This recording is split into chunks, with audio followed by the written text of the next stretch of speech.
इस वीडियो में आज हम लोग हिंदू विवाह अधिनियम की धारा 14 को समझने वाले हैं दोस्तों। अगर किसी भी तरीके के पति पत्नी के बीच में मैट्रिमोनियल डिस्प्यूट चल रहा है और अब साथ में नहीं रहा जा सकता है दोस्तों, तो फैमिली कोर्ट का क्या आदेश था, फैमिली कोर्ट के आदेश को हाई कोर्ट ने क्यों खारिज किया और धारा 14 को हम लोग इस वीडियो में समझेंगे दोस्तों। पढ़ते हैं दोस्तों जजमेंट की तरफ। दोस्तों इसमें हाई कोर्ट ने फैमिली कोर्ट के एक फैसले को पलटा दोस्तों, और इस फैसले को पलटते हुए एक बड़ा ही अहम फैसला सुनाया है। और कोर्ट ने कहा है कि किसी भी असाधारण मुश्किलों में पति हो या फिर पत्नी हो और शादी के 1 साल के भीतर भी तलाक का मुकदमा दाखिल कर सकते हैं दोस्तों, जिसमें मैंडेटरी आप लोगों ने भी सुना होगा, मेरे कई सारे व्यूवर्स का भी सवाल रहता है 1 साल के बाद ही आप कर सकते हैं। अभी हम लोग बढ़ते हैं और ये जजमेंट आया है हाई कोर्ट की लखनऊ पीठ ने दिया है दोस्तों, अहम फैसले में सुनाया है और कहा है कि असाधारण मुश्किलों या उत्पीड़न का सामना कर रहे पति हो या पत्नी हो शादी के 1 साल के भीतर भी तलाक का मुकदमा दाखिल कर सकते हैं दोस्तों। दरअसल है क्या दोस्तों कि हिंदू विवाह अधिनियम के तहत जो भी दंपत्ति है वो शादी के 1 साल बाद ही तलाक की मांग कर सकता है, और इसी आधार पर जो फैमिली कोर्ट ने एक दंपत्ति के जो आपसी समझौते के आधार पर तलाक की जो अर्जी दाखिल करी गई थी दोस्तों, उसको फैमिली कोर्ट ने खारिज कर दिया था दोस्तों, और जिसे हाई कोर्ट में चुनौती दी गई थी दोस्तों। और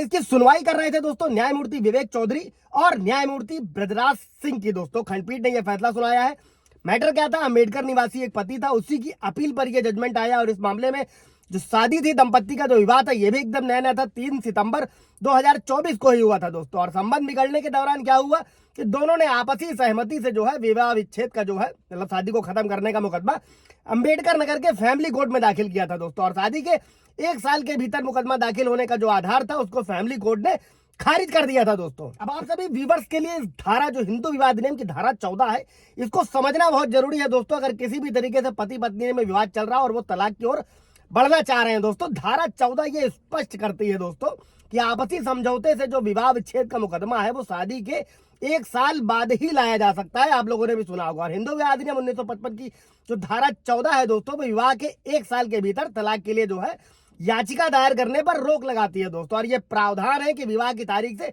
1 साल के भीतर जो है 1 साल के अंदर जो है कोई भी व्यक्ति पति हो या पत्नी हो वो तलाक के लिए याचिका दायर नहीं कर सकता है, बशर्ते कि कानून को समझिएगा दोस्तों, सिवाय कुछ विशेष परिस्थितियों में दोस्तों, जब आपको अपने केस में लगाना है दोस्तों। ये धारा 14 का उद्देश्य और इसका उपयोग कैसे कर रहा है दोस्तों, ये जो धारा 14 है ये सुनिश्चित करना है कि जो विवाह के शुरुआती समय में होता क्या है, जल्दबाजी में तलाक के लिए याचिका दायर ना करी जाए दोस्तों। और ऐसा इसलिए कि क्योंकि कई बार होता क्या है, शुरुआती विवाद बाद में सुलझ जाते हैं और समय के साथ में संबंध सुधार जाते हैं और मधुरता आ जाती है, तो फैमिली लोगों की चल पड़ती है। और अगर अब इस धारा 14 का यूज कैसे करना दोस्तों, अगर याचिकाकर्ता ये साबित कर सकता है कि विवाह का जो विघटन है वो उसके लिए असाधारण कठिनाई है, तो न्यायालय क्या करेगा, कोर्ट याचिका दायर करने की अनुमति दे सकता है। दूसरा क्या है दोस्तों, अगर याचिकाकर्ता ये साबित कर सकता है कि उसके जीवन साथी की ओर से